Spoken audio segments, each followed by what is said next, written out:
없나니 다만 어떤 사람들이 너희를 교란하여 그리스도의 복음을 변하게 하려 함이라. 아멘. 다시 한번 우리 큰 목소리로 읽도록 하겠습니다. 다른 복음은 없나니 다만 어떤 사람들이 너희를 교란하여 그리스도의 복음을 변하게 하려 함이라. 아멘. 오늘 강사로 모시게 된 조미돈 목사님은요, 여기 계신 모든 분들이 다 잘 아실 거라고 그렇게 생각을 합니다. 이번 코로나 사태로 인해서 더 유명해지셨죠? 잘 아시죠? 잠깐 그 강사님 소개를 하자면요, 이단 청소년 전문가이시고, 그리고 바른미디어 발행인이시고요, 그리고 넥스트 세대 미니스트리 공동 대표시고, 한국 OM 선교회 이사님으로 다양하게 많은 활동을 하시면서 기독교를 위해 부흥과 발전을 위해서 많이 애쓰시는 분입니다. 이 시간 목사님께서 나와주셔서 다른 복은 없습니다 라는 제목으로 말씀을 증거하실 때 많은 은혜 받으시기 바랍니다.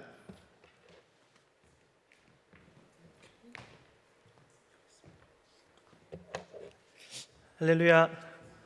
네, 우리 성도님들 다시 뵙게 돼서 반갑습니다. 네, 저만 반가운 걸로 하겠습니다. 제가 작년에 와서 우리 성도님들과 이단 사이비에 대한 이야기들을 나눴었는데, 그때 이제 신천지 위주로 여러 가지 이야기들을 했었고, 근데 그 사이에 이제 우리 코로나 사태가 터지면서 요즘에 뭐 교회를 다니시지 않는 분들도 이제 신천지 하면 모르지 않는 그런 시대가 되어버린 것 같습니다. 그래서 우리 이제 담임 목사님하고 이야기를 나누다가 오늘은 이제 이단 사이비, 지난번에 제가 무슨 강의했는지 다 기억하고 계시죠? 네, 할렐루야, 아멘. 네, 그렇죠. 사람이 망각을 잘하기 때문에 제가 지난주에 무슨 강의를 했는지 100% 다 기억하시는 분들은 당연히 없을 거라 생각하고요. 제가 보통 이제 강의를 가게 되면 다시 가게 되는 경우들이 있어서 제가 지난번에 어떤 강의를 했는지 다 확인을 하고 왔습니다. 그래서 그때 당시에 좀 중요하게 여겼던 부분들 조금 반복을 하고, 그때 하지 못했던 뭐 구원파라든가, 사실 요번에 뭐 신천지 사태 이렇게 많이 크게 드러났지만 또 다른 우리가 잘 경계하지 못하는 우리 주변에 활동하고 있는 이단들이 너무 많기 때문에 그런 이단들을 좀 살펴보면서, 오늘 뭐 성경 말씀은 갈라디아서 1장 7절을 읽었지만 우리 주변에 온전한 복음이 아니라, 바른 복음이 아니라 이렇게 다른 복음을 전하는 이단 사이비들이 너무 많다라는 것, 그죠? 그런 이단 사이비들의 잘못된 행태들이 이번 코로나 사태와 이렇게 맞물리면서 어떻게 반사회적인 문제로 일어나는가를 우리가 다 경험을 하지 않았습니까? 그래서 경계와 예방의 차원으로 오늘 이단 사이비 세미나를 좀 진행을 하면 좋을 것 같고요. 제가 지난번에 왔을 때 모든 건 정의가 중요하다고 해서 이 정의는 간단하게 말씀을 드렸었어요. 분명히 사이비와 이단이라는 두 단어는 다른 단어라고 말씀을 드렸습니다. 이단이라는 것은 종교적인 용어로서 정말 우리가 핵심적으로 믿고 고백하는 오직 예수 그리스도만이 나의 구원자입니다, 그런데 그리스도 외에 다른 구원자를 이야기한다거나, 아니면 우리가 예수님을 믿음으로 구원을 얻는데 그 믿음 외에 다른 어떤 구원의 조건을 더한다거나, 그런 어떤 종교적인 오류나 명백한 잘못된 가르침들을 우리가 이단이라 그러고, 사이비는 말씀드린 것처럼 가짜라는 것이죠. 가짜. 종교처럼 보이지만 종교가 아닌 것, 의사처럼 보이지만 의사가 아닌 사람, 과학자 행세를 하고 다니지만 과학자가 아닌 사람. 그래서 사이비는 사회적인 용어로서 사이비 종교라고 할 때는 그 사이비 종교가 종교가 아니라는 사실을 우리가 인지해야 된다라고 말씀을 드렸습니다. 그런데 문제는 뭐냐면요, 오늘날 이단 사이비 단체들이 굉장히 밀착형으로 활동을 하고 있다는 사실이에요. 사실 이번에 신천지 사태 터졌을 때 많은 분들이 뜨악 하신 거예요. 별로 평소에 신천지에 대한 관심이 없었던 분들이나, 아니면은 뭐 전혀 신천지를 처음 들어봤던 분들도 계시겠죠. 근데 무려 신도수가 30만 가까이 되는 거죠. 정확한 24만 정도. 어떻게 그런 단체에 24만의 청년들이 있을 수 있는가? 사실 이만희 씨 기자회견 다들 보시지 않았습니까? 그 기자회견을 보고 사람들이 더 황당해했어요. 왜냐하면 그 사람은 코로나를 뭐 콜레라라고 얘기하기도 하고, 뭐 자기 독감 예방 주사 맞았다라고 하고 말도 안 되는 이야기를 하는데도 어떻게 저 사람을 이 시대의 구원자로 믿는 청년들이 그렇게 많으며 사람들이 그렇게 많은가에 대한 고민들을 했던 거죠. 그러니까 이 신천지 문제를 접하면서 많은 사람들이 충격을 받았던 첫 번째는 뭐냐면, 저런 이단 사이비들이 우리 주변에서 저렇게 밀착형으로 활동하고 있었다고, 이 지점이었습니다. 그런데 오늘날 이단 사이비들이 굉장히 밀착형으로 활동하는 것이, 제가 지난번에 말씀드렸던 부분이 이겁니다. 죄송합니다. 목사님이 저녁을 너무 맛있는 거 사주셔가지고요. 네, 그 기업체를 운영하고 교육기관을 운영하고 사업체를 운영한다라고 말씀드렸습니다. 그래서 우리가 알지 못했던 수많은 기업체, 교육기관, 사업체를 운영하면서 그 끌어모은 돈을 가지고 자신들의 활동에 정당성을 부여하고 활동의 폭을 넓혀간다라는 것을 우리가 생각을 해보았고, 또 하나는 이제 미디어 장악이에요. 코로나 이후로는 이게 더욱 심화될 겁니다. 이단 사이비 단체들이요, 이미 미디어에다가 우리가 뭔가 성경에 대해서 궁금해서 찾아보면요, 거의 70% 80% 이상은 이단 사이비 단체들이 교묘하게 만들어 놓은 컨텐츠들이에요.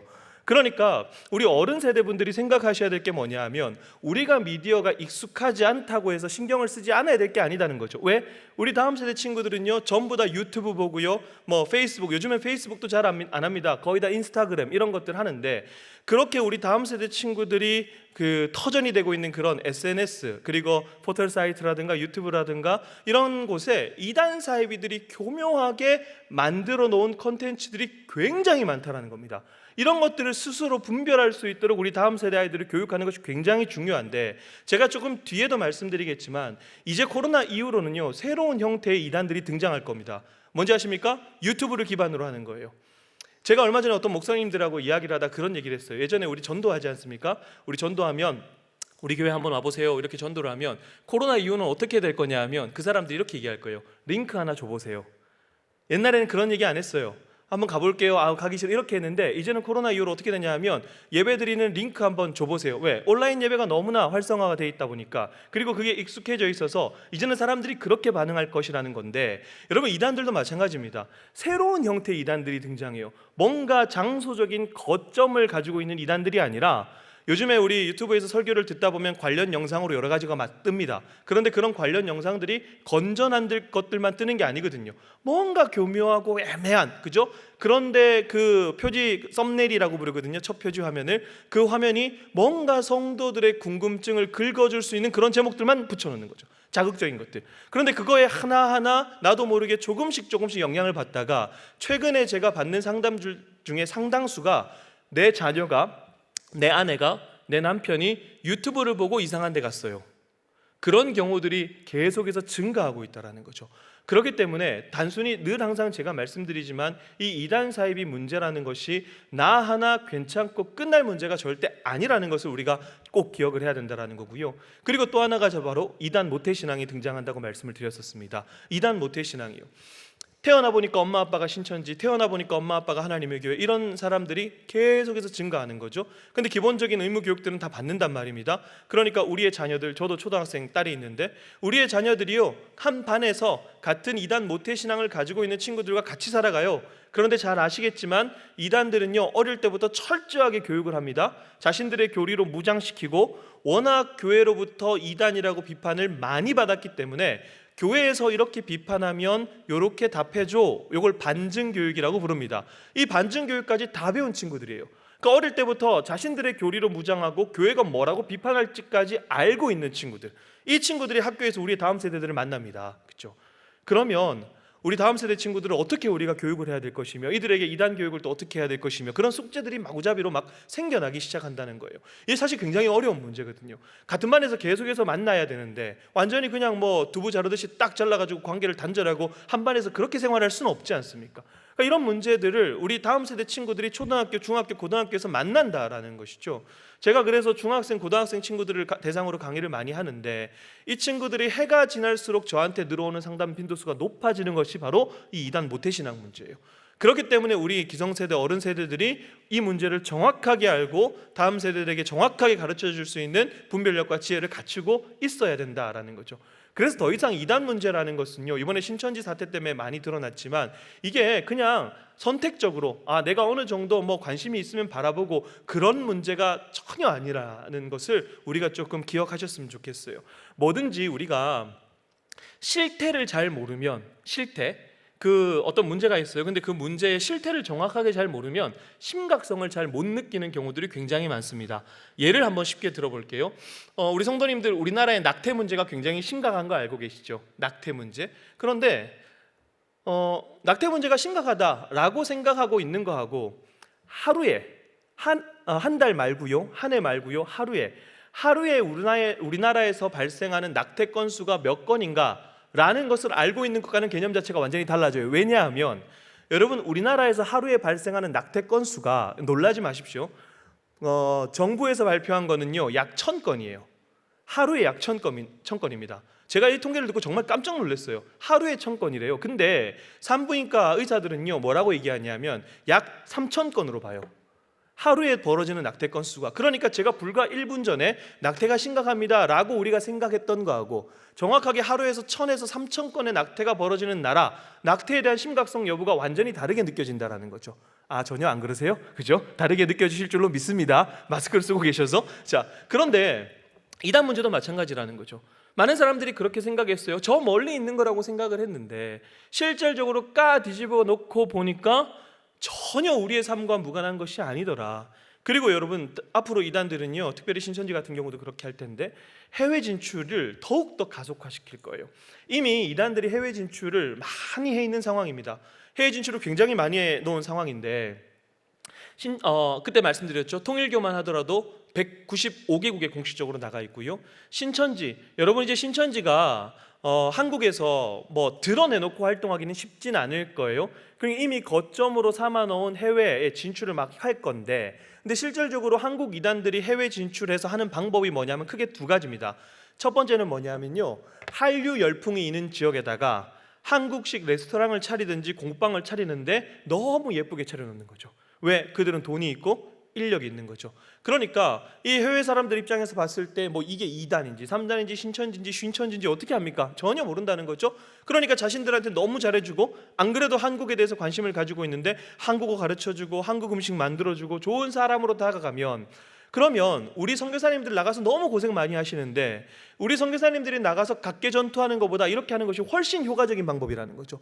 이단들이 그렇게 해서요, 지금 해외에서 젊은 대학생 청년들을 싹쓸이 해가고 있다는 현실, 우리가 이것을 좀 기억해야 됩니다. 그리고 이단들이 또 한 가지 하는 건 뭐냐면요, 그 나라의 정부 기관이나 아니면 공신력 있는 민간단체에 접근을 합니다. 그래서 신천지 같은 경우는요, 최근에 한 5년 6년 동안 뭘 하고 다녔냐면, 자기들이 우리 한국에서 가장 큰 자원봉사 단체다라고 하면서 소위 말해서 뻥카를 치고 다닌 거예요. 뻥을 치고 다니면서 우리나라에서, 대한민국에서 가장 큰 자원봉사 단체가 우리입니다 라고 하면서 정부기관에 하는 행사라든가 그런 데들 접촉을 자꾸 하는 거죠. 여러분, 이게 자꾸 심화되면 어떤 현상이 벌어지냐면요, 결국 우리 선교사님들의 입지가 줄어드는 것과 동시에 그 영혼들을 빼앗긴다라는 거예요. 우리 해외 선교 활동 얼마나 많이 하고 선교 활동 얼마나 많이 합니까? 그런데 그 방식과 해외 선교하는 그런 방법들이 이단들이 굉장히 세련된 방법으로 인력을 투자하고 돈을 투자해서 그렇게 해외에 있는 영혼들을 쓸어간다는 거죠. 현실적으로 그런 상황입니다. 제가 조금 이따가 박옥수 구원파 말씀을 드릴 텐데, 지난번에 박옥수 구원파를 못했더라고요. 그래서 박옥수 구원파 말씀드릴 텐데, 제가 이제 협동 목사로 있는 교회에서 미얀마 선교를 한 20년 동안 했었어요. 그래서 저도 이제 재작년에 미얀마를 한번 갔다 왔는데, 미얀마를 딱 갔는데 그 현지 선교사님이, 제가 이제 한국에서 이단 사역을 한다는 걸 알고 계시니까 저 딱 처음 보고 첫 마디가, 목사님 지금 미얀마에 대학생들 선교가 전도가 거의 안 됩니다. 왜요? 그랬더니 박옥수 구원파가 거의 싹쓸이해 간다는 거예요. 지금 이게 현실입니다. 현실. 정말 바른 복음을 전해야 되고 예수 그리스도를 전해야 되는데 이렇게 전하는 통로들도 많이 막혀 있고 그런 상황들도 굉장히 힘들고, 한국 이단들이 그 자리를 차지하고 있는 것이 현실입니다. 그래서 이거 어떻게 해야 되는가, 저도 고민이 굉장히 많아요. 그래서 제가 그냥 뭐 혼자 바라가면서 했던 방법들 중에 하나는 뭐냐면, 그래도 기본적으로 해외에 진출하려고 하는 그런 단체가 도대체 한국에서 어떤 문제를 일으키고 있는 단체인가라는 것들을 그 나라 언어로 번역해서 그 나라 공공기관이라든가 민간단체에 계속해서 전하고 알리는 일들입니다. 그런 것들을 조금씩 하고 있어요. 그래서 재작년 같은 경우는 영어, 중국어, 일본어로 번역해서 선교사님들 싹 다 몇 선교기관 통해서 다 나눠드렸고요. 그리고 그러다 보니까 예를 들면 어떤 나라의 주한 대사관 이런 데서 막 연락이 와요. 우리랑 접촉하려고 하는 한국의 기관이 있는데 여기가 괜찮은 곳이냐? 봤더니 거의 백발백중 한국 이단들입니다. 그렇게 해서 중간에서 한국 이단들이 진출하는 것들을 차단하는 그런 일들도 하고 있다라는 거죠. 그래서 단순히 한국 이단 문제라는 것을, 신천지 문제라는 것을 그냥 황당한 교리를 믿고 있는 자기들끼리 모여있는 이상한 집단이라고만 생각하면 이 문제는 전혀 해결이 되지 않는다는 것을 우리가 한 번쯤 기억해 주셨으면 좋겠습니다. 제가 지난번에 와서 이야기를 좀 짧게 드렸었는데, 이번에 신천지 문제가 터지면서 다시 한번 이 주제를 끊어 들었어요. 이게 사실 굉장히 중요하다. 사람들은 왜 이단 사이비에 빠질까? 제가 이 이단 사입에 관련된 사역을 9년 동안 했는데 저는 이단 사입이 갔다 온 적이 없거든요. 피해자도 아니고요. 그러면서 저의 가장 큰 관심사는 뭐였냐면 도대체 사람들은 왜 이단 사입에 빠지는가, 이 지점이었어요. 특별히 우리 신천지만 보더라도 우리 신천지가 아니죠. 저쪽 신천지, 우리 신천지, 저는 신천지가 아닙니다. 자, 그래서 어쨌든 그 신천지만 하더라도 아까도 말씀드린 것처럼 황당하다는 거죠. JMS 말씀드렸죠. JMS, 저리 가라 망할 새끼, 그 정명석, 그죠? JMS 거기만 해도 사람들이 굉장히 많이 빠져 있어요. 왜 그럴까? 도대체 왜 그럴까? 제가 이걸 보면서 한 가지 좀 말씀드리고 싶은 게 있는데요. 여러분, 요거는 지난번에 안 했던 거거든요. 보이스피싱, 그 다음에 다단계, 그리고 사이비 종교, 이 세 가지의 공통점이 뭘까요? 사기. 자, 여러분, 이 세 가지의 공통점이 뭘까요? 사기. 자, 이 세 가지의 공통점이 뭘까요? 어떻게 이렇게 잘하세요? 제 마음의 소리를 들으신 분들. 자, 사기예요. 사기인데 보통 심리학 책들을 보면요, 종교색을 싹 다 뺀 심리학 책들을 보면 이 세 가지를 누가 얼마나 정교하게 사람의 마음을 사고 속였는가라고 하는 사기의 관점으로 봅니다. 교리의 관점이 아니라는 거죠. 사이비 종교의 문제를 볼 때. 여러분, 보이스피싱 아시죠? 전화 사기 범죄. 요즘에 전화 사기 범죄 누가 당하냐, 그렇게 생각하실 수 있는데 제가 금융감독원 통계를 한번 찾아봤어요. 사람들이 얼마나 당하는가 찾아봤더니 놀랍게도요, 2018년, 그러니까 재작년이죠. 재작년 한 해 1년 동안 우리나라에서 발생한 전화 사기 범죄 피해액이 얼마냐 하면요, 무려 4,440억입니다. 별로 안 놀라시는 분들은 뭐 집에 한 5천억씩 챙겨놓고 계신 분들, 그죠? 4,440억이 이게 엄청나게 많은 돈이죠. 그런데 놀랍게도요, 이게 2017년 대비 82.7%가 증가한 거예요. 그러니까 기하급수적으로 증가하더라는 거죠. 그래서 2019년 통계를 찾아봤는데 2019년 연말 통계까지는 아직 제가 못 본 것 같고 2019년 상반기 통계를 봤어요. 그랬더니 2019년 상반기가 이미 3천억이 넘었어요. 계속해서 증가하는 거죠. 왜 이런 문제가 발생할까? 심지어 보이스피싱을 당했던 사람들을 살펴보니까요, 정보를 많이 가지고 있다는 현직 기자, 그리고 금융권 종사자, 변호사, 소위 말해서 공부를 잘했다고 하는 사람들도 싹 다 당하는 겁니다. 20, 30대 피해자, 60대 이상 피해자, 20, 30대 피해자, 60대 이상 피해자, 누가 더 많을까요? 누가 더 많을 것 같으세요? 뭔가 답하기가, 그죠? 우리가 보통적으로 생각했을 때는 그래도 60대 이상 피해자가 많을 거라고 생각해요. 왜? 그래도 20, 30대가 정보나 이런 것들을 많이 가지고 있다고 생각하지만 거의 비슷해요. 60대가 조금 많습니다. 20, 30대 너나 할 것 없이, 직업군 할 것 없이 싹 다 당하더라는 거죠. 도대체 왜 이런 문제가 생겼는가? 두 가지입니다. 첫째, 나는 절대로 보이스피싱 당하지 않아 라는 생각조차 하지 않는 경각심이 전혀 없는 상태. 그런데 경각심이 전혀 없는 상태에서 뭡니까? 전화 사기를 치는 그 수법이 날로 교묘해지는 거죠. 그래서 여러분, 사기를 당한 사람들은요, 그 사람들 피드백을 들어보면 100% 똑같대요. 뭔가에 홀린 것 같았다. 깜빡하는 사이에 속아서 당한 거죠. 경각심이 전혀 없는 상태에서. 근데 제가 이걸 왜 말씀드리냐면요, 여러분, 이단 사이비가 똑같습니다. 도대체 사람들이 왜 이단 사이비에 빠질까? 가장 기본에는 뭐냐면요, 대다수가 이단에 대한 경각심이 전혀 없고 오히려 저런 이단 사이비 단체에 누가 빠져? 라고 했던 사람들이 많이 빠집니다. 그만큼 자신이 있었던 거예요. 그런데 이단 사이비 단체에 사람들을 속이고 다가오는 그 방법이 너무 교묘하니까 두 가지가 딱 맞아떨어져 가지고 사람들이 속았다라는 것이죠. 여러분, 타짜라는 영화를 우리 미성년자들은 그 19금 영화이기 때문에 다 우회적인 경로로 봤을 거예요. 그런데 그 타짜라는 영화를 보면 항상 그런 사기를 치는 영화들을 보면 호구를 설정합니다. 사기가 잘 쳐질 것 같은 사람이죠. 그런데 여러분, 신천지나 다른 이단 사이비 단체들도 마찬가지입니다. 사람에게 접근할 때요, 그냥 마구잡이로 접근하는 게 아닙니다. 그게 아니라 정말 저 사람이 포교가 잘 될 것 같은지 잘 되지 않을 것 같은지 사전에 치밀하게 조사하는데, 이번에 신천지 때문에 많이 드러나면서 많이 보셨죠. 섭외자 관리 카드, 작게는 그 사람에 대해서 3, 40가지, 많게는 150가지 이상 특징을 다 파악해 놓습니다. 그 사람이 좋아하는 것, 그 사람이 사는 곳, 그 사람의 혈액형, 심지어 그 모든 것들을 다 파악해 놓고, 그죠? 그 사람이 이단에 대한 경각심이 얼마나 있는가, 이런 것부터 시작해서 다 파악해 놓고 그 사람에게, 그 사람이 처해진 상황과 환경에 최적화되도록 사람들이 다가온다는 거죠. 제가 다음 주에 중독을 합니다. 여러분들이 보시고 싶든 보시고 싶지 않든 저는 다음 주에 또 옵니다. 그죠? 그런데 다음 주에 제가 중독을 하는데, 여러분, 중독도 똑같아요. 중독에 빠진 사람들 이야기를 들어보면요, 나는 절대로 중독에 빠지지 않아. 그 사람들이 다 빠집니다. 교만이에요, 여러분. 교만. 이게 또 영적인 문제거든요. 인간이 여러분 그렇게 강한 존재가 아닙니다. 우리가 막 정신력이 대단히 뛰어난 것 같고 뭔가 엄청 똑똑한 것 같고 그렇지만, 여러분 우리는 그냥 하나님 앞에서 한낱 그냥 보잘것없는 피조물일 뿐이잖아요. 근데 우리 스스로를 너무 강하다고 생각하는 거예요. 착각이죠. 착각. 나는 괜찮아, 나는 아니야, 저거 멍청한 사람들이나 빠지는 거지 라고 자신만만하던 사람들이 이단에 빠지고 중독에 빠집니다. 놀랍게도요. 굉장히 신기하죠. 자, 그런데 그런 이단 사이비에 빠지는 사람들 중에 이단 사이비에 접근에 취약한 사람들이 있어요. 어떤 사람들이냐면, 제가 요거는 지난번에 왔을 때 보여드렸는데, 엄한 부모 밑에서 학대받으면서 자란 사람들, 실망 경험이 있는 사람들, 그리고 자존감이 굉장히 낮은 사람들, 그러니까 뭔가 쉽게 표현하면 관계에 결핍이 있는 사람들, 이게 미국에서 종교 중독을 연구하는 학자들이 내놓은 표인데, 하나 더 보여드릴게요. 요거는 뭐냐면요, 일본의 그 심리학자였던 오카다 다카시라는 사람이 있는데, 그 사람이 쓴 책이 있어요. 우리나라 말로도 번역이 되어 있습니다. 심리 조작의 비밀이라는 책이 있는데, 그 책에서 이 사람이 사이비 종교나 이런 것들을 다 연구해 본 결과, 이거는 교리의 문제라기보다는 심리 조작의 문제인데, 어떤 사람들이 이단에 취약한가라고 했을 때 한 4가지 유형 정도로 나눠놨어요.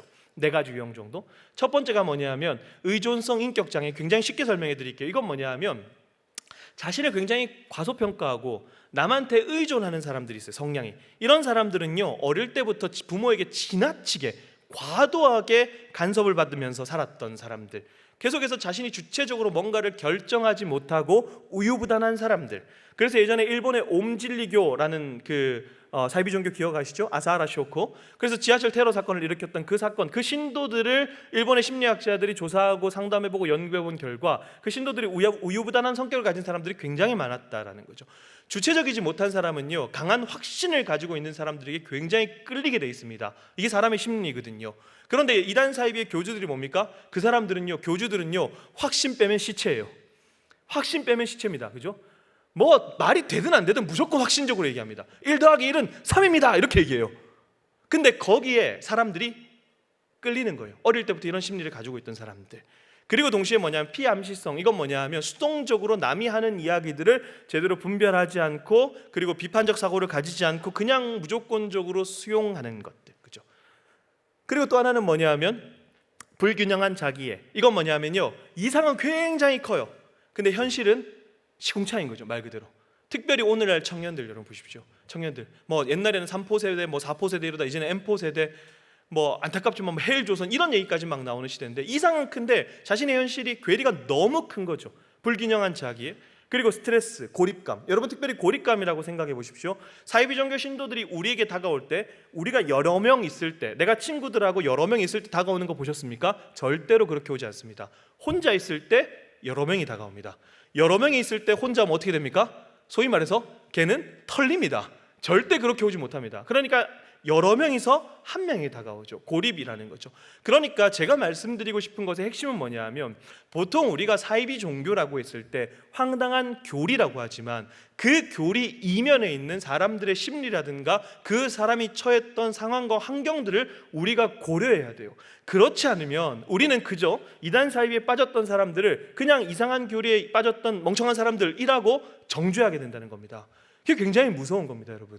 그래서 제가 많은 피해자들, 탈퇴자들 만나는데, 자, 이런 어떤 엄한 부모 밑에서 학대받으면서 실망 경험 가지고 있고 자존감이 굉장히 낮고, 그 다음에 의존성 인격 장애가 있고 피암시성, 그리고 불균형한 자기의 스트레스, 고립감, 이런 것이 있는 사람들에게 이단 사이비가 어떻게 다가갑니까?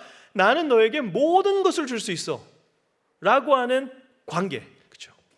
여기서 낚이는 거예요. 여러분 생각해 보십시오. 신천지가 처음부터 우리 성도님들한테 사실은 말입니다, 우리 이만희라는 선생님이 계신데 그분이 예수 그리스도가 아니라 그분이 구원자예요 라고 하면 거기에 누가 따라가겠습니까?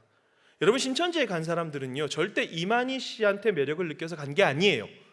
거기에 있는 내 친구, 내가 지금 여러 가지 어떤 복잡다단한 그런 상황 가운데 있는데, 그 상황에서 내가 정말 힘들 때 나와 같이 함께 해줬던, 내 이름 불러줬던 그 사람이 거기 있기 때문에 간 거예요. 여러분 이것을 증명할 수 있는 것이요, 신천지 신도가 약 한 지금 24만 명, 이제 한 30% 이상 빠질 거예요. 30% 이상 정도 빠질 거라고 보고 있습니다. 이제 출석을 해봐야 알겠지만. 그리고 그쪽에서 11조 이런 거 하거든요. 베드로 같은 경우는 11조 반토막이 났어요. 그래서 빠지긴 빠질 거예요. 빠지긴 빠질 건데, 근데 이거예요. 거기에 간 사람들이 아까 말씀드린 위에 이런 거 보시면 뭔가 결핍이 있는 사람들에게 나는 너에게 절대로 해로운 것을 줄 존재가 아니야 라고 다가갔던 것들.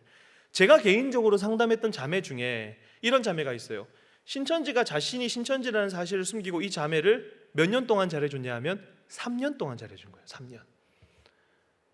그 누구도 자신의 이름을 불러주지 않을 때 3년 동안 잘해줬던 건 신천지 친구예요.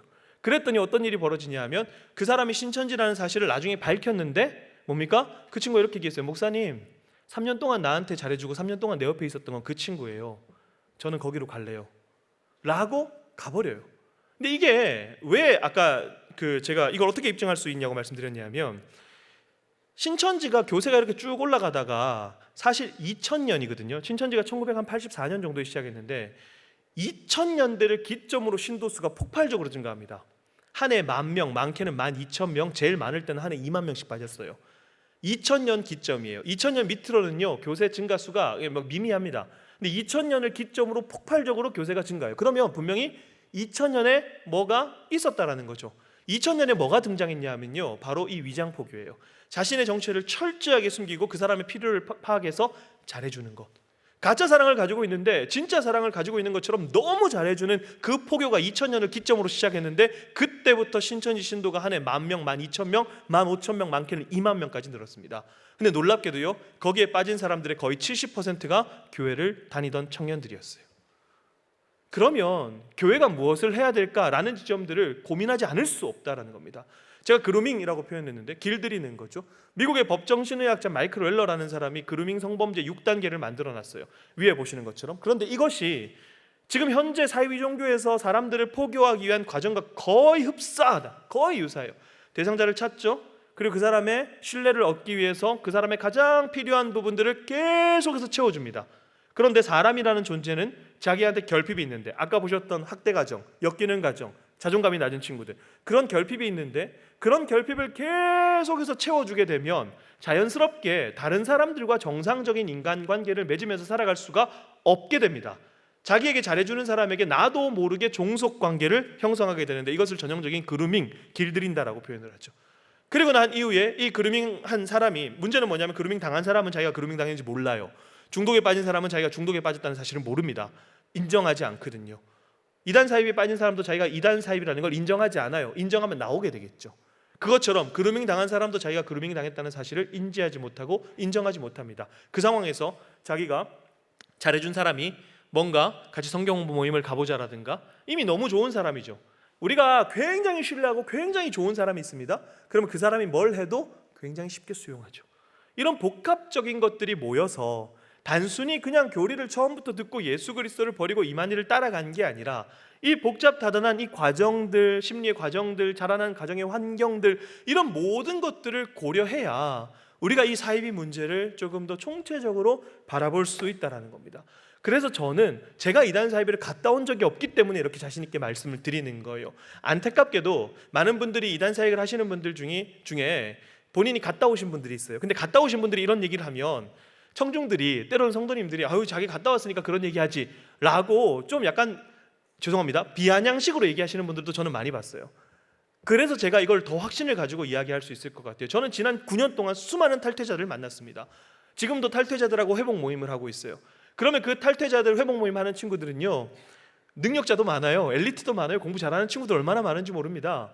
근데 그런 친구들한테 하나하나 상담하면서 물어보죠. 당신은 거기에 왜 갔었습니까? 무엇이 당신을 거기로 이끌었습니까? 적어도 제가 상담했던 청년들의 거의 99.9%는요 관계였어요.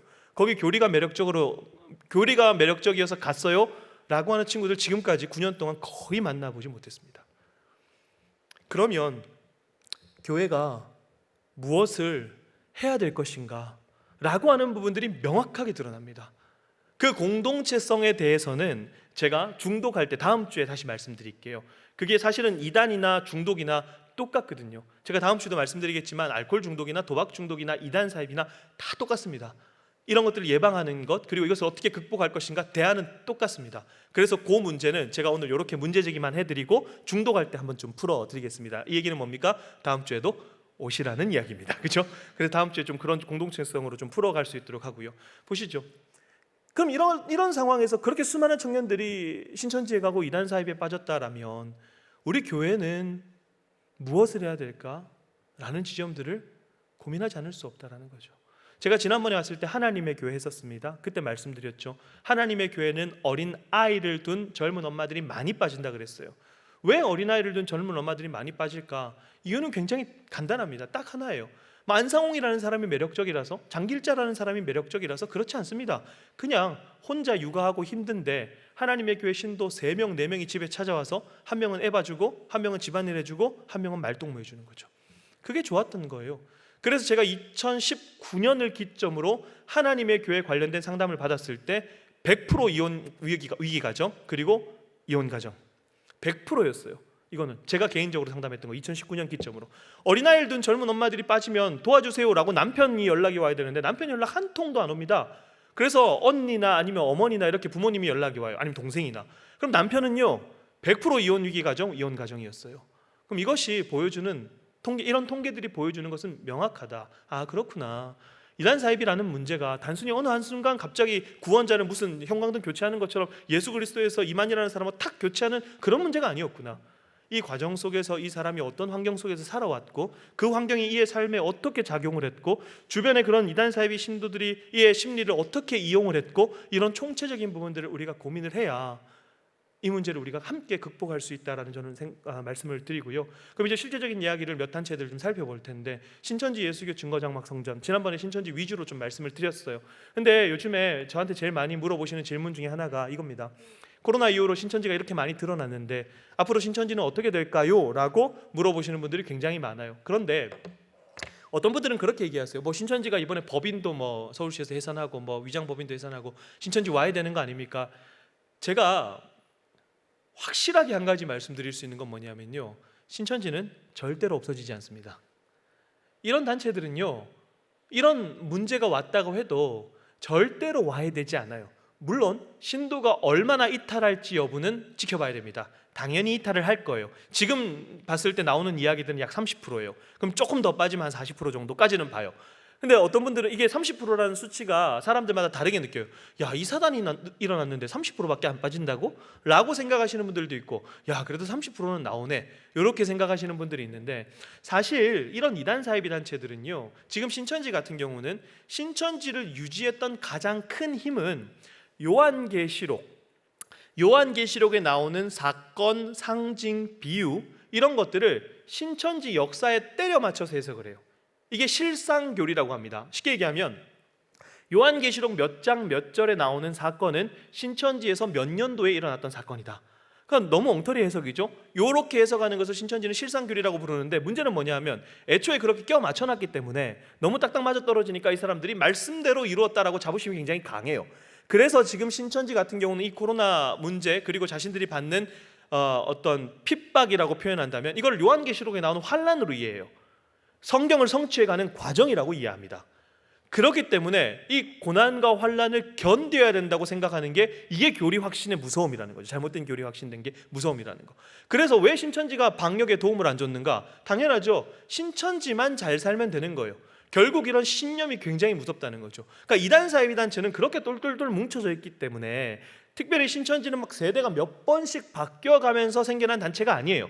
그냥 이제 한 37년, 38년 동안 폭발적인 성장을 이루어온 단체란 말입니다. 그러니까 이런 문제가 벌어지더라도 신도들은 그리고 결집층들은 절대로 무너지지 않습니다. 다만 변수는 있죠. 지금 신천지 관련해서 뭐 세무조사도 들어, 국세청에서 세무조사도 하고, 그 다음에 뭐 여러 가지 뭐 고발건들이 하도 많아가지고 고소 고발건들이 많아서 그 부분에 대해서 검찰이 어디까지 지도부에게 타격을 주고 수사하는가, 이 변수는 남아 있지만 절대로 이단 사이비는 한순간에 그렇게 사라지지 않는다라는 거. 여러분 보시면요, 이게 우리나라 이단 사이비의 계보도를 제가 간략하게 정리를 했는데, 잘 안 보이시면 제가 마지막에 보실 수 있는 사이트 알려드릴게요. 최초의 이단 사입이 1917년에 이순화라는 여성이 등장하고, 신천지는요 저 밑에 있어요. 저 밑에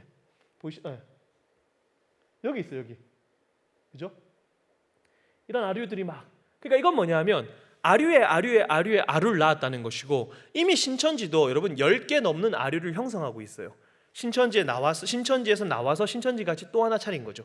그게 10개 이상 만들어져 있습니다. 제가 5년 6년 전에 교계에서 취재기자 생활할 때 그때 취재했던 것만 하더라도 10군데가 넘었어요. 그러니까 이런 것들은 사실 제보자가 나오거나 피해자가 나오지 않은 이상 잘 모른다는 거죠. 그러니까 우리가 이단들이 이런 문제 때문에 이 단체가 사라진다거나 없어진다라고 기대하는 것은 무리다. 그리고 이런 아류가 나왔다는 것도 역시 신천지가 사라졌다라고 볼 수는 없는 것이죠. 그래서 그러면 지금부터 어떻게 해야 되는가라고 생각을 해야 되는데, 제가 지난번에 왔을 때 신천지의 여러 가지 포교 방법이나 이런 것들을 말씀드렸어요. 그런데 제가 딱 하나만 기억하자 그랬습니다. 딱 하나. 자, 신천지가 이런 방법도 씁니까? 신천지가 이런 이름도 사용합니까? 그런 질문 하자 그랬습니까? 하지 말자 그랬습니까? 대답 못하시면 이렇게라도 좀 해주시면 여러분, 하자 그랬습니까? 하지 말자 그랬습니까? 하지 말자 그랬어요. 왜요? 신천지가 쓰는 이름, 신천지가 쓰는 방법 아무런 의미가 없다 그랬어요. 인간 대 인간이 만날 수 있는 가용한 모든 방법을 다 쓴다 그랬습니다. 그러다 보니까 신천지는 재작년에 한 명 전도 못하면 한 사람당 110만 원씩 내게 했거든요. 그러면 이런 압박들을 너무 많이 받으면 굳이 상부에서 시키지 않아도 기형적인 포교법들이 굉장히 많이 나옵니다. 그래서 죄송한 표현이지만 여성들 같은 경우는 하도 이게 뭐 전도하려다가 안 되니까, 포교하려다가 안 되니까 자기의 성을 이용해서라도 남자들에게 접근해서 이성적으로, 그래서 재혼 카페 이런 데 있잖아요. 그래서 재혼 카페 이런 데 들어가서 남성들을 소위 말해서 유혹해서 꼬시기도 해요. 이게 왜 그러냐 하면 신천지에서 그렇게 해라라고 시키는 것이 아니라 마치 전도 못하면 당신은 영생에서 끊어질 것 같은 두려움을 심어주다 보니까 그게 너무 두려워서 뭐라도 해야 되다 보니까 기형적인 포교법들이 신도들 사이에서 막 나오기 시작한다는 거죠. 그렇기 때문에 신천지가 정해놓고 사람들에게 접근하는 방법, 신천지가 정해놓고 쓰는 이름, 이런 것들은 아무런 의미가 없다고 말씀드렸어요. 그런데 여러분, 깔때기 아시죠? 깔때기 이렇게 생긴 거, 뭘 집어넣어도 출구는 하나입니다. 자, 이겁니다. 신천지에서 무슨 방법을 써도요, 사람들에게 접근하기 위해서 어떤 이름을 써도요, 딱 하나예요. 그게 어디로 갑니까? 교회 밖 비밀 이해하는 성경 공부예요. 왜냐? 여러분, 처음부터 정상적인 사고방식을 가지고 이만희 씨를 구원자로 믿는 사람은 아무도 없습니다. 특별히 교회를 다니던, 교회를 오래 다녔던 사람들한테 갑자기 가가지고 하루아침에 성경책 보여주면서 예수님이 구원자가 아니라 이만희라는 선생님이 계신데 그분이 구원자라고 하면 누가 믿겠어요? 그러니까 이단 사이비들은 항상 그들의 성경 공부 모임을 가지고 있습니다. 그 성경 공부가 뭐겠습니까? 성경을 보는 눈을 바꾸는 작업이에요.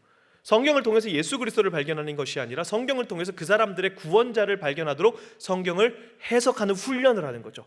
그래서 비유풀이라 뭐 이런 얘기 많이 들어보셨죠? 이번에 비유풀이가 씨밭 나무새 이런 것들 욕한 거 아니고요. 씨밭 나무새 이런 것들, 그런 어떤 비유풀이들을 많이 하는 이유가 뭐냐면 그런 비유풀이를 통해서 이 시대에 구원자가 있다, 그분이 바로 이만희다, 뭐 이런 식으로.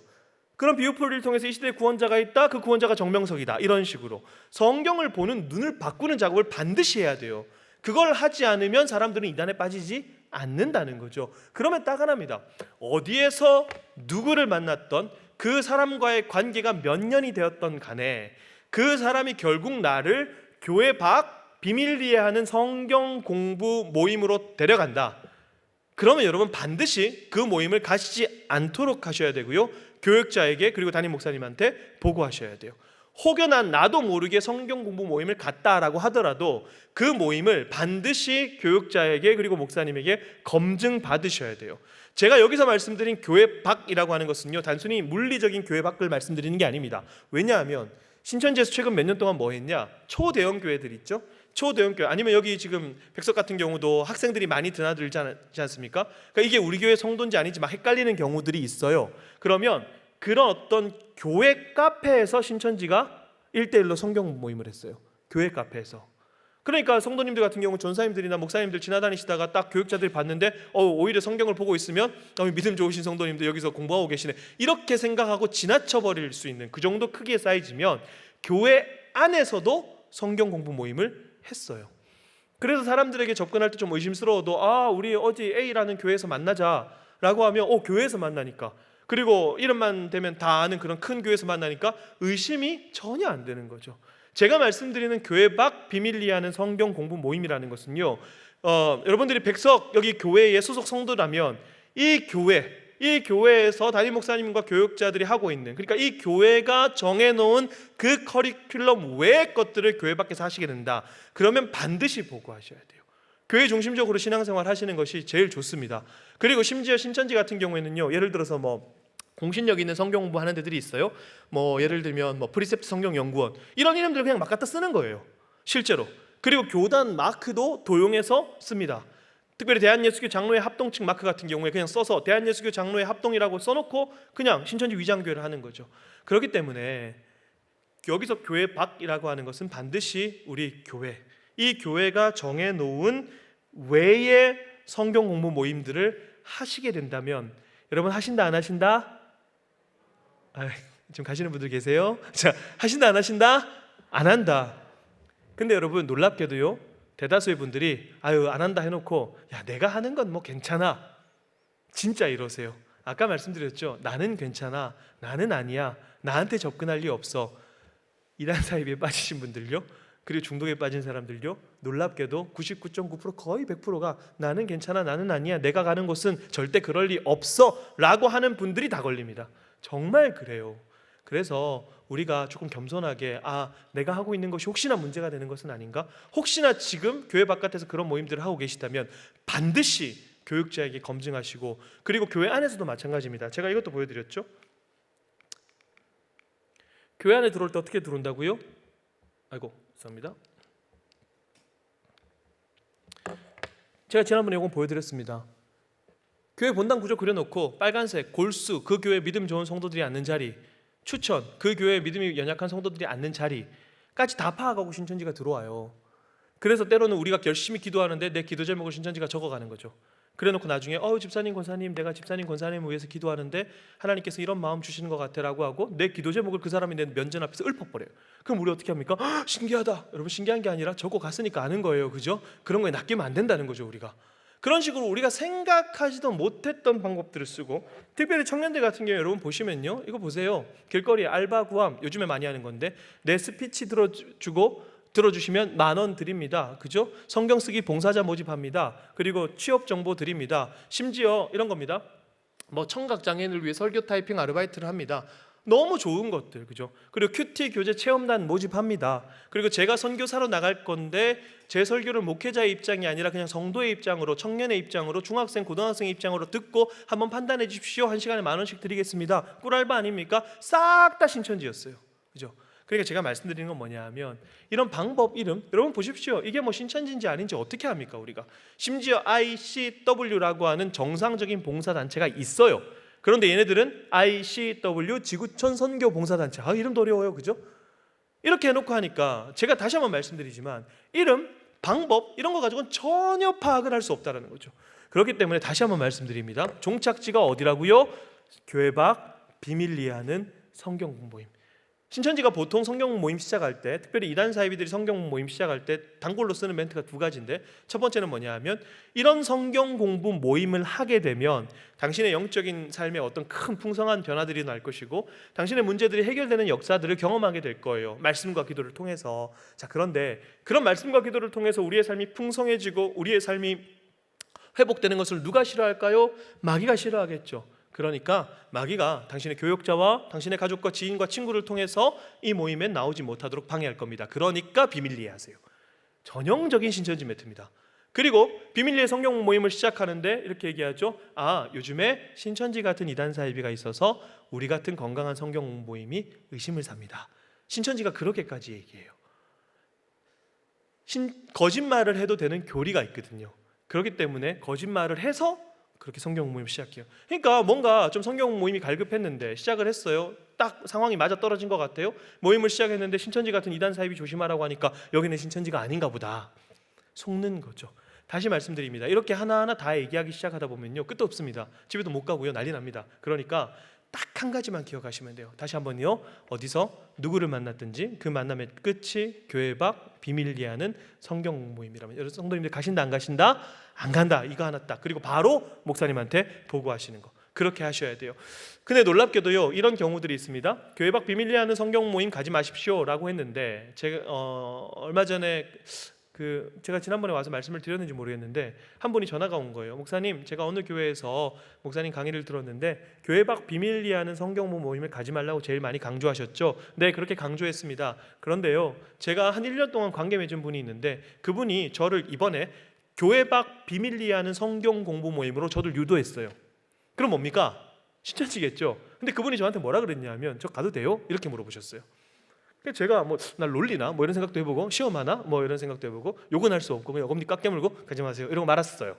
자, 그런데 전화를 끊고 그런 생각이 들었어요. 이분은 왜 나한테 전화해서 이랬을까? 가만히 생각해 보니까요, 이분이 거기에 가면 안 된다는 사실을 누구보다 잘 알아요. 근데 가고 싶었던 거죠. 그래서 저한테 가지 말라고 한번 붙들어 주세요라고 전화 온 거였어요. 생각해 보니까. 왜요? 아까 말씀드렸잖아요. 집에 갔더니 집은 여전히 난장판. 자신의 어떤 관계나 이런 것들은 관계성들은 다 깨어져 있어요. 자존감은 굉장히 떨어져 있어요. 그런데 그런 나에게 나의 정체성을 일깨워주고 내 이름 불러주고 손잡아줬던 게 신천지 신도들이었던 거죠. 그래서 거기가 신천지라는 사실을 알지만 거기 가야만 내 정체성을 인정받고 거기 가야만 누군가 내 이름을 불러주고 거기 가야만 사랑받는다고 느끼기 때문에 거기 가고 싶었던 거예요. 그러면 우리는 이걸 해야 됩니다. 교회 밖 비밀 이해하는 성경 공부 모임 하지 말자, 가지 마세요 라고 가지 마세요 라고만 외쳐서는 이게 해결이 안 된다라는 거예요. 지난 10년 동안 15년 동안 가지 마세요 라고 외쳤어요. 그런데 수많은 청년들이 거길 갔습니다. 왜요? 우리가 붙들어 놓을 힘은 있었던가? 이거죠. 우리는 그 친구들을, 우리는 소외된 사람들을, 그런 어떤 자존감이 굉장히 낮고 그런 심리적으로 문제가 있는 사람들이 이단 사이비에 취약하대요. 물론 이단 사이비에 빠져 있는 사람들이 다 그렇다는 얘기는 아닙니다. 반대로 그런 사람들이 이단 사이비에 취약하대요. 그러면 우리가 해야 될 건 이죠. 그렇게 이단 사이비에 접근에 취약하다고 하는 사람들을 나는 얼마나 아버지의 마음으로 그들 붙들었는가. 이 지점. 이걸 하지 않으면요, 우리가 아무리 교회 밖 비밀 이해하는 성경부 모임 가지 마세요, 우리가 아무리 신천지 교리를 많이 비판해도요, 여전히 신천지에 빠지고 이단에 빠지는 친구들이 많을 겁니다. 여전히 이단으로 가는 성도들이 많을 거예요. 여러분, 관계와 진리 뭐가 더 소중합니까? 진리죠. 물론 진리 가운데 굳건하게 서 있는 사람들은 관계도 잘해요. 근데 아직까지 말랑말랑하고 아직까지 혼돈 가운데 있는 그런 20대 청년들을 한번 생각해 볼게요. 왜 신천지의 청년이 10만인가? 여러분, 신천지의 청년이 10만이래요. 10만.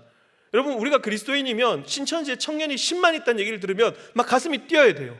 그 10만 청년들 어떻게 할 것인가에 대해서. 근데 그 청년들을 하나하나 상담해보고 JMS 빠진 친구들 만나서 상담해보고 만나보고 대화를 나눠보면요, 그들은 결코 교주 때문에 거기 가지 않았다라는 거죠. 사랑에 메말랐더라고요. 관계에 메말랐던 친구들. 그 친구들이 가짜 사랑을 가지고 있는, 다른 복음을 가지고 있는 그 사람들이 진짜 사랑을 가지고 있는 것처럼 양의 탈을 쓰고 접근했는데 거기에 속았어요. 그럼 우리는 가지 마라 라고만 얘기할 것이 아니라 붙들어 놓을 수 있는 힘은 있는가 라는 지점들을 고민하지 않으면 이 문제는 해결이 안 된다라는 것을 다시 한번 우리가 좀 기억했으면 좋겠습니다. 혹시 다음으로 넘어갈까요? 제가 여기서 지금 안 넘어가서 제가 구원파도 좀 간단하게 말씀을 드리고 싶은데요, 우리가 이단 대책을 할 때 여러분 중요한 몇 가지가 있는데 그 중에 한 가지가 뭐냐면요, 이단들의 공식 명칭을 조금 외워두시는 게 좋아요. 사실 저는 제가 이단 사역을 해서가 아니라 워낙 이단 사이비들이 활발하게 활동을 하기 때문에 적어도 우리가 눈에 잘 띄는 그런 이단 사이비 단체들의 공식 명칭 몇 가지 정도는 조금 외워두시면 구별이 굉장히 쉬워요. 왜냐하면 신천지 같은 경우는 위장교회를 막 하기도 하지만 구원파라든가 하나님의 교회라든가 이런 데들은 위장교회는 안 하고 공식 명칭을 쓰거든요.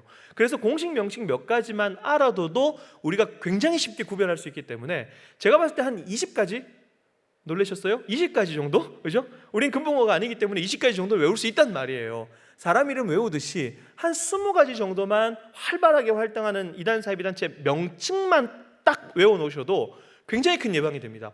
여러분, 우리 JMS 하지만 JMS 공식 명칭은 기독교 복음 선교회입니다. 한번 듣고 다 기억 못하시기 때문에 마지막에 보실 수 있는 사이트 알려드린다 그랬어요. 기독교 복음 선교회, 비슷한 이름을 쓰는 거예요. 그죠? JMS라고 쓰면 금방 표시가 나죠. 기독교 복음 선교회 이름을 씁니다. 그러니까 표시가 안 나는 거예요. 구원파 같은 경우도요, 구원에 대한 교리가 잘못됐기 때문에 정통교에서 붙여준 별칭이지 구원파는 공식 명칭이 아닙니다. 우리 세월호 사건 때문에 많이 문제가 됐던 유병헌 권신창 구원파는요, 기독교 복음 침례회라는 이름을 사용합니다. 그런데 한국의 정통 침례교단 이름은 기독교 한국 침례회입니다. 이름 하나 딱 바꿨죠. 기독교 복음 침례회. 그죠? 그리고 거기서 파생되어 나와서 자기가 지금 한 82세 정도 되는데, 이호환 씨, 자기가 살아있을 때 예수 그리스도가 반드시 다시 오신다, 시한부라고의 날짜를 지정한 건 아니지만 시한부적 종말론이죠. 자기가 82세인데 자기가 살아있을 때 예수님 반드시 오신다 그랬으니까 그 구원파가 바로 이호환 구원파예요. 이호환 구원파는 대한예수교 침례회라는 이름을 쓰고 생명의 말씀 선교회라는 이름을 씁니다. 그리고 이제 독자적으로 제가 조금 말씀드릴 박옥수 구원파, 여기는 기쁜 소식 선교회. 여기도 대한예수교 침례를 이름을 쓰긴 하지만 대한예수교 침례 이름은 거의 안 쓰고 이호환 구원파 대한예수교 침례회 이렇게 쓰는데, 그러니까 공식 명칭만 알아두셔도 사실은 이호환 구원파 같은 경우는 여기 인덕원에 가면 있죠. 서울중앙교회. 지나다니면서 혹시 보셨는지 모르겠지만 이렇게 대한예수교 침례회라고 이렇게 표시가 나요. 이렇게 돼 있어요. 그 이호환 구원파. 그러니까 우리가 이런 명칭만 딱 기억하고 있어도 이제 이걸 보시고 길 가다 보시면 심심찮게 보일 거예요. 원래 우리가 뭔가 지각하고 그때부터 보면 내가 알던 것이 보이기 시작하지 않습니까? 보통 그렇잖아요. 저도 군대를 갔다 왔지만 제가 보통 군인들이 터미널에 가면 누구만 보여요? 군인들만 보입니다. 저희 아내가 첫째 임신했을 때 저는 우리나라가 저출산 국가라는 사실을 믿을 수가 없었어요. 임산부들만 보이는 거예요. 그죠? 그것처럼 우리가 이런 명칭이나 간단한 교단 이름들, 그리고 이단 사이비 단체들의 공식 명칭만 딱 기억하고 있어도 제가 너무너무 안타까운 게 뭐냐면요, 이런 거예요. 이단 사이비 단체들이 자신들의 공식 명칭을 썼는데 그걸 모르고 가신 분들이 계세요. 제가 그렇기 때문에 말씀을 드리는 겁니다. 그런 분들 꽤 많이 보거든요. 그러니까 이단 사이비가 이렇게 활발하게 활동하는데, 그렇게 너무 많이 알려져 있는 이단인데 그 공식 명칭을 대문짝만하게 써놓고 하는데 그걸 모르고 간 거예요. 그건 문제가 있는 거죠. 그러니까 우리가 이단 사이비들의 공식 명칭을 몇 가지 아는 것이 굉장히 큰 예방이 될 수 있다는 것을 좀 기억해 주셨으면 좋겠어요. 특별히 제가 박옥수 구원파에 대해서 좀 짧게 말씀을 드리려고 하는데요. 박옥수 구원파는 기쁜 소식 강남교회, 대구 같은 경우는 기쁜 소식 대구교회, 대구의 수성지역이다, 기쁜 소식 수성교회, 이런 식으로 지역 명칭을 써서 기쁜 소식 선교회, 기쁜 소식 무슨 교회라는 이름을 사용합니다. 여기는요, 사실 반사회적인 문제를 일으켰던 곳이에요. 또 별이라고 있습니다. 또 하나의 별이라고 하면서 기쁜 소식 선교회에서 회사를, 주식회사 운화라고 하는 회사를 만들어서 여기서 식품을 만들었어요. 식품을. 저게 아마 녹차 분말 이런 식품이에요. 그런데 놀랍게도 이 식품을 이렇게 에이즈 치료제 그리고 암 치료제라고 박옥수 씨가 홍보를 한 거예요. 근데 문제는 뭐냐면 여기서 이런 단체들의 특징이 나타나요. 예수 그리스도를 대체한 사람은 아닙니다. 박옥수 공부에서 박옥수라는 존재는. 그런데 이런 단체의 대표자들의 이야기가 거의 준신격화가 돼 있기 때문에 이런 식품들을 마치 병을 나을 수 있는 약인 것처럼 속여서 사람들에게 얘기했고, 그것 때문에 실제로 박옥수 씨의 말을 믿고 암 치료를 중단하고 하다가 사망한 사례들이 막 나오는 거예요. 이게 건강하지 못한 단체의 특징이라는 겁니다. 어떤 한 사람의 절대시 되어서 그 사람이 이야기하는 것이 마치 모든 법인 것처럼 되는 그런 것들이 건강하지 못한 증거이죠. 그러다 보니까 실제로 이분은 제가 얼굴을 이렇게 한 거는 이미 방송에 다 나왔기 때문에 자기와 같은 피해자가 발생하지 않았으면 좋겠다. 근데 문제는 뭐냐면 이런 또별, 이런 문제를 일으킨 단체들이 오늘날 이렇게 다가오면 우리가 구별할 수 있죠. 박옥수 많이 보셨죠? 예수님의 의, 나의 의, 체조 경쟁으로 모입시다, 성경 세미나 합니다, 이런 거는 많이 봤어요. 그런데 오늘날 우리에게 다가올 때 박옥수 구원파가 이런 식으로 다가오지 않는다라는 거죠. 이렇게 옵니다. 전혀 알 수 없도록. 종교색을 배제한 각종 문화행사, 예술행사들인데, 우리 성도님들 이단 사이비를 예방하는 몇 가지 제가 팁들을 계속 드리고 있는데, 그 중에 하나가 교회 밖 비밀리하는 성경 모임 가지 말자라고 말씀드렸어요. 그리고 이단들의 공식 명칭을 아는 것이 중요하다고 말씀드렸습니다. 또 하나가 뭐냐면요, 우리가 상상하지 못하는 수많은 각종 문화행사, 예술행사들을 이단 사이비가 하고 있어요. 종교색을 싹 다 배제하고. 왜요? 포교를 목적으로. 접촉점이죠. 이런 것들은 여러분 대학교에서 하는데요, 대학생들, 청년들이 관심을 가질 만한 많은 주제들입니다. 결혼, 취업, 외모, 성형, 토익, 꿈, 이런 것들. 근데 저런 것들을 전문으로 가르칠 수 있는 강사들이 와서 수업을 해요, 학교에서. 그러다 보니까 저는 뭐라고 말씀드리냐면, 우리가 종교색을 배제한 다양한 문화행사, 예술행사 초대되기도 해요. 특별히 청년들 같은 경우에. 여러분 인사동만 가도요, 인사동에서 하는 전시회들 중에 이단들이 하는 전시회 많습니다. 저기 광화문 한복판에 있는 세종문화예술회관, 거기서 JMS가 오케스트라 공연도 했어요. 피스 오케스트라라는 이름으로, 전혀 모르게. 그런 식으로 우리가 다 알만한 장소에서도 이단들의 위장 행사들이 굉장히 많습니다. 그래서 이런 행사들이 일일이 이름만 보고 파악할 수 없기 때문에 적어도 내가 이런 행사에 초대되었을 때는요, 주최자, 대표자, 연혁 이런 것들을 반드시 좀 꼼꼼하게 확인하자는 거예요. 여러분 보이스피싱 많이 당한다 그랬잖아요. 경찰들이 보이스피싱 예방법으로 내놓는 거 별거 없습니다. 계속 이렇게 얘기해요. 의심하고 또 의심하자. 경계하고 또 경계하자. 아까도 계속해서 말씀드렸지만 누가 나한테 뭐 이단 사이비가 종교적 배제한 문화행사 예술이랑 초대하겠어? 우리 자녀한테 그렇게 하겠어?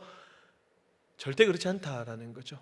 그래서 종교색을 배제한 각종 문화행사 예술행사들, 특별히 이런 것들을 굉장히 잘하는 게 박옥수 구원파예요. 그래서 이 이름은 꼭 기억하셔야 됩니다. IYF.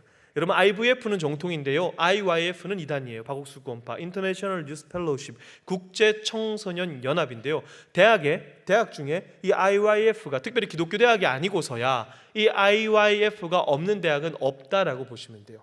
굉장히 많습니다. 특별히 들어가서 우리 대학생들이 좋아할 만한 그런 커리큘럼들과 행사들과, 특별히 이게 이 사람들이 한국에서 이렇게 행사를 하면 보통 부산 백스코어에서 많이 하거든요. 부산에서는 이미 명물인 행사가 됐어요. 그런데 가면요, 그냥 박옥수 구원파들만 모이는 것이 아니라 각 나라의 전 세계에 있는 청년들이 막 모입니다. 그래서 같이 문화 공연도 하고요, 문화 교류도 하고요. 그리고 이 사람들이 정치권이나 아니면은 뭐 유명 스포츠 스타라든가 대학 총장이라든가 이런 분들을, 유명 인사들을 모셔와요. 근데 이게 구원파라는 것을 드러내는 것이 아니라, 구원파라는 종교색을 싹 다 빼고 오늘날 힘들어하고 아파하는 청년들에게 꿈과 희망과 비전을 제시해 주세요 라고 하면서 유명 인사들을 다 초청합니다. 구원파라는 사실을 모르고 오는 거죠. 저도 여기에 직접 백스코에 가서 이 행사에 참석해 본 적이 있어요. 취재차. 그게 벌써 한 8년 9년 된 것 같은데, 직접 갔더니요, 제가 대학생이라도 참석해서 같이 해보고 싶을 만한 그런 행사들이 굉장히 많아요. 그리고 각 나라의 차관급 인사들이 들어와서 이야기를 나눠요. 세미나도 하고. 그러니까 각 나라 장차관급 인사들이 들어올 때 어떻게 하겠어요? 뭐 구원파 이런 겁니까? 아니죠. 이런 식입니다. 한국에 있는, 예를 들어서 케냐다. 그럼 케냐에 있는 유학생들을 박옥수 구원파에서 불러 모아서 좋은 프로그램으로 잘 돌봐줘요.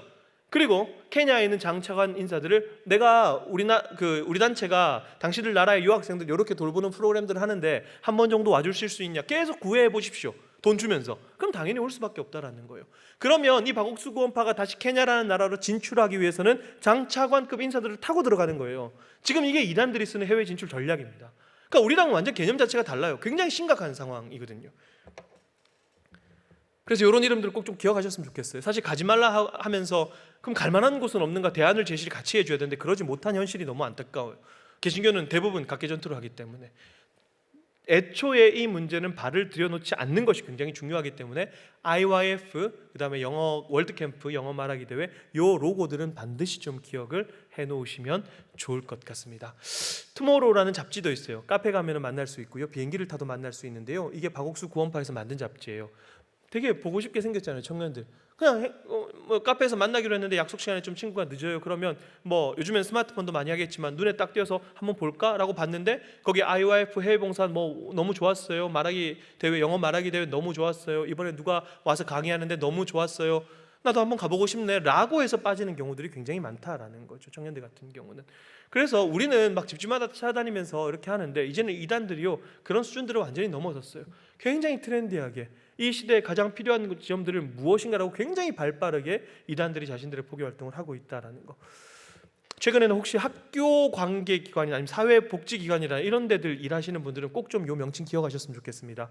국제마인드교육원이라고 해서요, 박옥수 구원파의 유관기관입니다. 여기서 만들었어요. 국제마인드교육원. 그래서 오늘날 사람들이 힘들어하는데 마음에 대해서, 마음을 치료하고 힐링하고 마인드 교육한다. 근데 이 마인드 교육의 목적은 하나님을 믿게 하기 위함이다 라고 밝히면서 국제마인드교육원을 만들었는데, 이게 지금 전국에 있는 초, 중, 고등학교, 대학교 다 들어갑니다. 많이 들어가요. 다 들어가는 게 아니라 많이 들어가요. 들어가서 마인드 교육, 학생들을 대상으로. 그러면서 더 놀라운 거는요, 뭐 하나, 여러분 뭐 하는지 모르겠는데 어쨌든 뭐 하나 이거는 뭐냐면요, 엄마들끼리 공동 육아 커뮤니티를 만들죠. 공동 육아 커뮤니티를 만드는데 이런 사업들을 하면 지자체에서 지원을 해줘요. 이 뭐 하나, 그 다음에 여러분 오른쪽에 보시면 이게 무슨 종교에 사는 것처럼 어떻게 우리가 파악할 수 있겠어요? 이거 다 박옥수 구원파에서 젊은 엄마들 포교 활동하기 위해서 만들어서 하는 건데, 이게 1년에 여러분 1,000만 원씩 지원받아요. 여러분 보이는 왼쪽 같은 경우는 서초구에서 1년에 1,000만 원씩 지원해 줬습니다. 그러니까 이단들은요, 우리는 열심히 헌금해서 하는데 걔네들은 나라에서 우리가 낸 세금 가지고 타서 포교 활동을 하고 있어요. 이런 부분들에 대해서 우리가 조금 더 각성해야 되지 않을까라는 생각들을 합니다. 이렇게까지 해서 그들의 세를 굉장히 많이 우리도 모르는 사이에 늘려가고 있다는 거.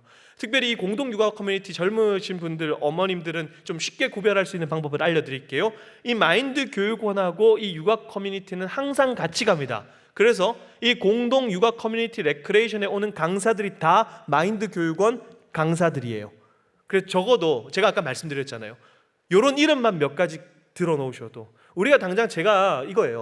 우리 성도님들하고 이단 교육을 같이 했다고 해서, 우리가 이단에 대한 말씀을 나눴다고 해서 우리 지금부터 다 같이 이단과 싸웁시다, 저는 그런 얘기 하는 게 아니에요. 저는 뭐냐 하면 이런 부분들에 대한 정보들을 우리 성도님들이 그냥 흘리지 마시고, 우리 주변에 충분히 일어날 수 있고, 나에게도, 우리 며느리에게도, 우리 딸에게도, 우리 부모에게도 일어날 수 있는 문제구나라는 것들 조금만 경각심을 가져놓고, 적어도 제가 말씀드렸던 이런 것들에는 우리가 속지 말자라는 정도, 예방인 거죠, 예방. 제가 이렇게 열을 내면서 이야기하는 이유가 뭐겠습니까? 저는 탈퇴자들 너무 많이 만나요. 피해자들 너무 많이 만나요. 거기에 빠져서 10년, 20년 허송세월했던 그 친구들, 제가 탈퇴자들하고 모임하거든요. 모임하면서 뭘 하냐 하면, 성경을 보는 눈이 바뀌어져 있기 때문에 저 역시 이단 교주를 발견하던 것에서 예수 그리스도를 발견하는, 성경을 바꾸는 작업들을 해요. 같이 성경 모임하면서. 각 단체마다 조금씩 달라요, 하는 방법들이. 그럼 그 과정에서 제가 피해자들을 만나고 탈퇴자들을 얼마나 많이 만나겠어요. 그런데 그들도 다 똑똑한 대학생 청년들이었고 멀쩡하게 신앙생활 다 잘하던 사람들이었다는 거죠. 그러나 이런 정보들이 조금 부족해서 깜빡 속았던 거죠. 애초에 안 속을 수 있었어요. 근데 깜빡 속았던 거죠. 그러니까 저하고 적어도 지금 두 번째잖아요. 이단에 대해서 두 번째 나누면서 만났던 우리 성도님들만큼은, 그죠? 이런 정보들을 좀 가지고 계시다가 딱 누군가가 나에게 접근하고 이런 문제를 만났을 때, 그때 그랬지 라고 하면서 조금 경각심을 가지셔서 좀 흔들리지 않으셨으면 그런 좋겠다는 그런 마음. 제가 무슨 부귀영화를 누리겠다고 막 이렇게 열을 내면서 그렇게 하겠습니까? 이유는 딱 하나예요. 우리 성도님들이 조금만 더 경각심을 가지고 이 문제를 바라보자라고 하는 그 마음 하나뿐입니다. 여러분, 전 세계를 다니면서 이렇게 다니는 거예요. 자기들이 한국의 기독교 지도자 연합이래요. CLF.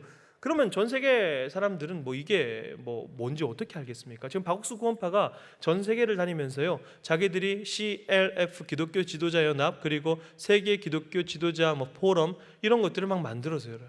그렇죠? 그런데 놀랍게도 이 이름을 가지고 강릉에서도 했었는데, 강릉에서 CLF 기독교 지도자 포럼, 그죠? 근데 여러분 보시면요, 신천지 교리 문제점 신천지 세미나를 했어요. 이거 누가 했냐면 구원파에서 했거든요. 이단도 싫어하는 이단, 그죠? 이해되시죠? 구원파에서 신천지 세미나를 했어요. 그죠? 얼마나 자기들 당했으면. 이런 이제 가끔 가다가 여러분, 이단 세미나, 그리고 이런 신천지 교리 문제점 세미나, 이단에 관심이 가지신 분들이 그냥 확인 안 하고 막 가시는 분들이 계신데, 이단들도 이단을 경계해요. 그래서 우리가 봤을 때 다 그나물에 그 밥이고 지들인데, 그래서 하나님의 교회에 빠져 있는 친구들은 막 JMS 왜 빠지는 거야? 막 이런 식으로 막 해요. 그죠? 그런데 이단들 그 중에서도 가장 경계가 많이 되는 게 신천지예요. 공공의적이에요, 얘네들은. 그래서 신천지는 절 앞에 가서도 막 포교하고 막 이러거든요. 그러니까 보통 이제 이단 세미나가 있다라고 해서도 교회 바깥에 사는 것들은 그냥 웬만하면 그냥 막 찾아가시고 그러시면 안 돼요. 어디서 하시는지 정확하게 좀 알고, 사실 한국에서 이단 문제를 전문적으로 하는 사람이 그렇게 많지 않습니다. 그렇기 때문에 이런 세미나가 있을 때 정말 괜찮은 것인지 쉽게 검증할 수 있어요. 그래서 이단에 대해서 다룬다, 그리고 인터넷에도요 이단에 대해서 다룬다, 다 좋은 게 아닙니다. 하나님의 교회도요 국제 이단 문제 연구소라 그래서 자기들이 이단 문제 연구소 만들어서 카페 만들어서 운영하고 있어요. 그 장길자 하나님의 교회에서. 그러니까 인터넷에서도 이단을 연구하고 이단을 비판합니다 라고 하는 것이 다 맞는 것은 아니다. 그럼 1차적으로 여러분, 이단 문제는 먼저 어디에 들어오셔서 검색하시면 돼요?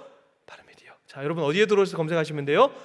바르미디어 오셔서 검색하시고, 저희한테 없는 자료들 또 요청하시면 저희랑 관계된 분들이 많이 있으니까 잘하시는 분들 계시거든요. 그래서 같이 연계해서 그렇게 정보를 얻으시면 될 것 같아요. 시간 관계상 제가 한 단체만 좀 소개하고 마무리를 지을게요. 나중에 혹시 기회 되면 몰문교하면 될 것 같고, 요 단체인데요, 혹시 요거 보셨어요? 요 고속터미널에 있거든요. 가까이 있죠? 고속터미널 라일리아 무브먼트라고 해가지고요, 참 여기도 웃긴 단체예요. 지구를 창조한 외계인을 만났다라고 하면서 정말 말도 안 되는 단체들이 참 많습니다. 근데 실제로 한국에서 여러 지부들을 두고 활동하고 있는데, 프랑스의 카레이서 출신이었어요. 근데 자기가 지구를 창조한 외계인을 만났다. 그 외계인이 엘로힘이래요. 그래서 자기가 이 외계인이 2035년까지 지구를 창조한 외계인이 저 멀리 있는데 2035년까지 지구에 와야 된다라고 하는 뭐 그런 개념으로 하는데, 문제는 뭐냐면요, 요게 이제 한국에서도 활동을 하는데 이거예요. 제가 한 가지 또 팁을 드리면, 우리 호기심 많고 분별력이 부족한 초등학생 아이들한테 이렇게 접근을 많이 해요. 물론 우리 성도님들한테 이렇게 얘기하면 누가 듣겠어요. 근데 제가 이걸 말씀드리는 이유는 뭐냐면, 이 다음 세대들 때문에 그런 거예요. 초등학교 앞에서 호기심 많고 아직까지 분별력이 부족한 우리 학생들에게 외계인이라는, 굉장히 우리 어릴 때 다 외계인 문제 생각해 보잖아요. 외계인이라는 매개체를 가지고 우리 아이들의 신앙을 위협하는 단체가 바로 랄리안 무브먼트. 그리고 실제로 전국에 몇 개 지부가 있고요. 그리고 고속버스 터미널에 본부가 있고요. 거기 도서출판 메신저라고 해서 출판사도 있고요. 그 출판사에서 나오는 책들은요, 매년마다 열리는 국제도서전에까지 들어옵니다. 그리고 국제도서전의 한 강의를 맡아서 지적 설계, 외계인의 지적 설계라고 하면서 우리가 생각하는 것보다 활발하게 활동을 하고 있어요. 근데 우리는 딱 봤을 때 아니다라고 하지만, 호기심 많고 분별력이 부족한 우리 다음 세대 아이들, 초등학교 아이들, 그래서 학교 앞에서 우리 딸아이도 뭔가 전단을 받아올 때는요, 제가 일일이 다 확인합니다. 그리고요, 옛날 같으면 제가 어릴 때만 해도 어느 친구가 어느 교회 따라가자 그랬을 때 어머니 아버지 저 그 친구 따라서 오늘 친구 교회 좀 다녀오겠습니다. 거기서 뭐 오늘 떡볶이도 하고 피자도 하고 맛있는 거 한대요. 뭐 성경 공부도 한대요. 그러면 제가 어릴 때만 해도 부모님들이 그래 좀 제발 좀 그런 데라도 가라. 맨날 밖에서 싸돌아다니지 말고 차라리 그런 데 가라 라고 했는데, 이제 그렇게 안 된다는 거예요. 이제 그렇게 안 돼요, 여러분. 정말로 이 아이가 혹시 친구 따라 가려고 하는 곳이 괜찮은 데인가? 라고까지 확인해야 되는 참 안타까운 현실이라는 거죠. 그냥 교회라고 해서 다 같은 교회가 아니라는 거. 이런 조그마한 경각심이 없는 한 가지가 맞물려서 결국에는 이단에 빠지게 되는 거거든요. 그렇기 때문에 그런 경각심들을 좀 얻으시면 될 것 같고, 실제로 우리는 행사들을 막 해요. 이거 여러분 연출이 아니라 정말로 이대로 믿고 하는 겁니다. 청계천에서 했거든요.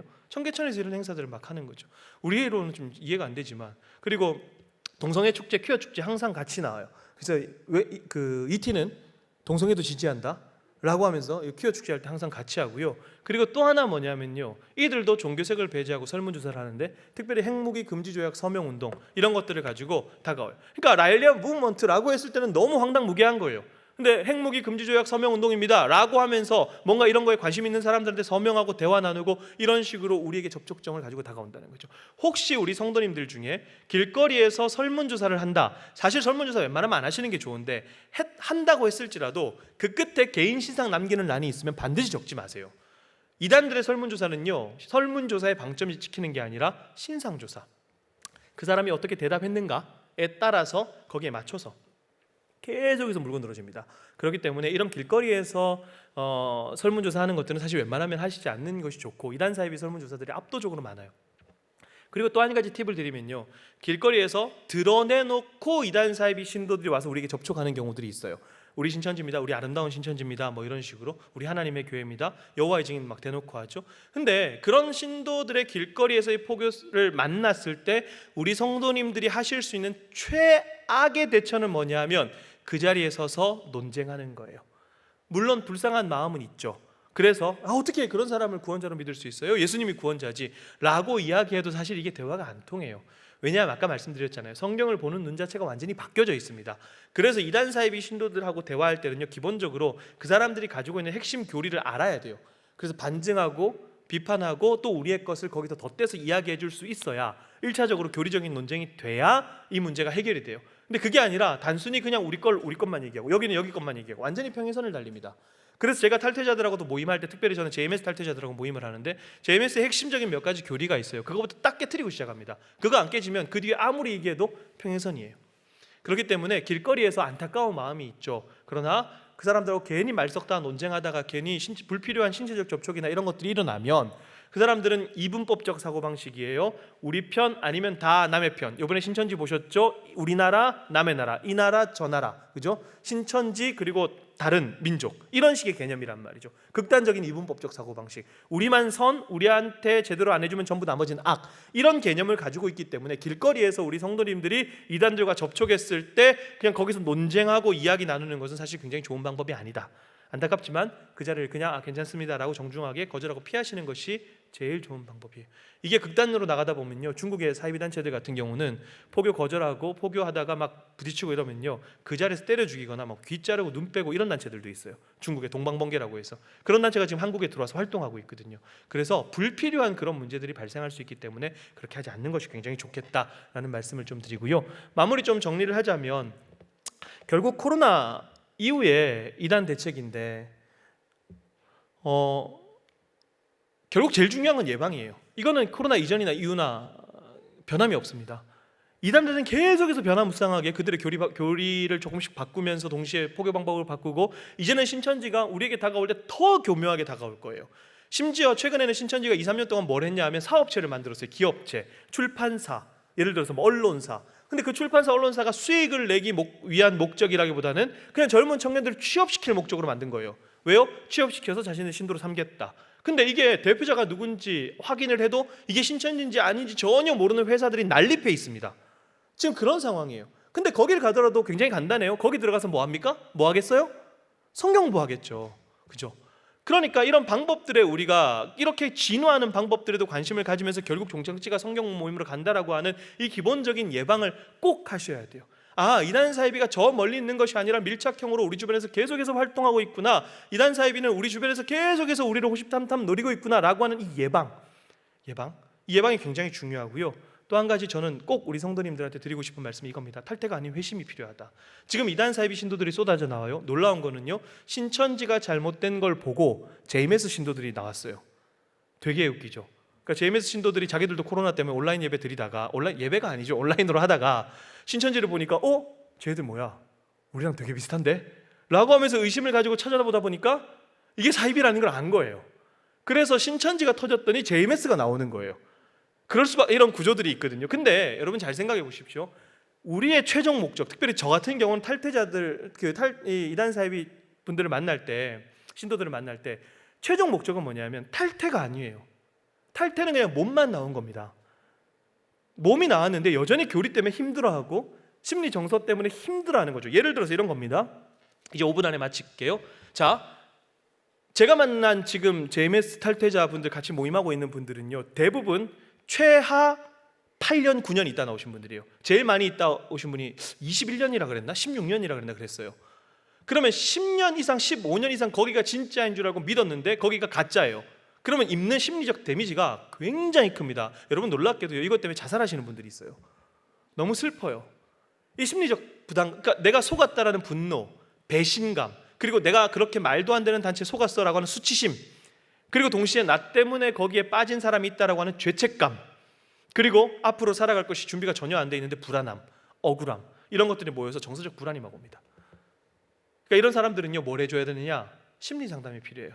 물론 예수 그리스도를 뜨겁게 경험하면 회복이 되겠지만 바른 교리를 가르쳐주면서 동시에 심리 상담. 그래서 저희가 하는 일이 뭐냐 하면 탈퇴자를 만나서, 제가 탈퇴자 회복 모임도 하지만 제가 심리 상담을 할 수 있는 전문가는 아니기 때문에 제가 서울에는 중독심리연구소라고 해서 심리 상담을 전문으로 하는 기관에다 연결을 시켜요. 근데 비용이 사실 많이 들죠. 그래서 우리 사실은 교회에서도 저희 바른미디어 후원을 해주시거든요. 너무 감사한데 그런 후원금 받은 거랑 그다음에 때로는 제 사비랑 이런 것들 털어가지고 계속해서 탈퇴자들을 지원을 해요. 그리고 이제 경기권 같은 경우도 이제 상담소가 좀 필요해가지고 제가 내일은 또 경기권의 한 전문기관을 만나러 갑니다. 그래서 그런 탈퇴자들을 심리적으로 회복시켜서 결국은 뭡니까? 그들이 심리적으로 회복하고 교리적으로 회복해서 그들이 와야 될 때는 어딜까요?